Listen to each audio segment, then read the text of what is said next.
maadhimisho haya ambacho kitahusisha uzinduzi wa mfumo wa kielektroniki wa kondominio ambao utarahisisha usajili wa kondominio Zanzibar na kuimarisha ukusanyaji wa mapato yatokanayo na sekta ya kondominio.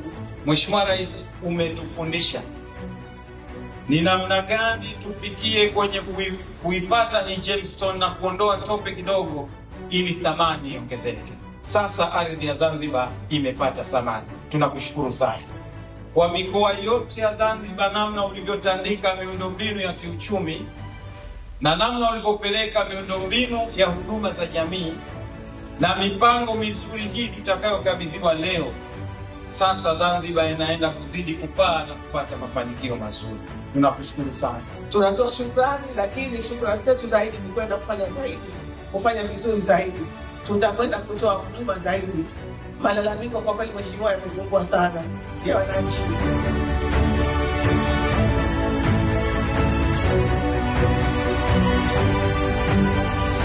Nafarijika kuona kasi ya kuimarisha miundombinu ya makazi bora inaendelea vizuri. Hatua hii ni kichocheo cha maendeleo ya nchi na uchumi wetu. Hapa napenda kurejea maneno niliyoyasema wakati wa uzinduzi wa mauzo ya mradi wa nyumba za Mwinyi Housing Scheme tarehe 10 Mei 2025, ambapo nilisema na nukuu, haipendezi kuona tunatengeneza barabara nzuri lakini pembeni yake kuna nyumba nyingi zilizochakaa na kujengwa bila kuzingatia mipango miji. Hivyo wizara inapaswa kufanya kazi za ziada katika kuimarisha miji kwenye maeneo ambayo kuna haja ya kufanyika miradi mikubwa ya ujenzi wa nyumba za kisasa. Napenda nichukue fursa hii kulipongeza shirika la nyumba kwa kazi nzuri wanayofanya. Sina shaka katika kipindi kifupi kijacho tutakuwa tumejenga nyumba nyingi mno hapa Zanzibar.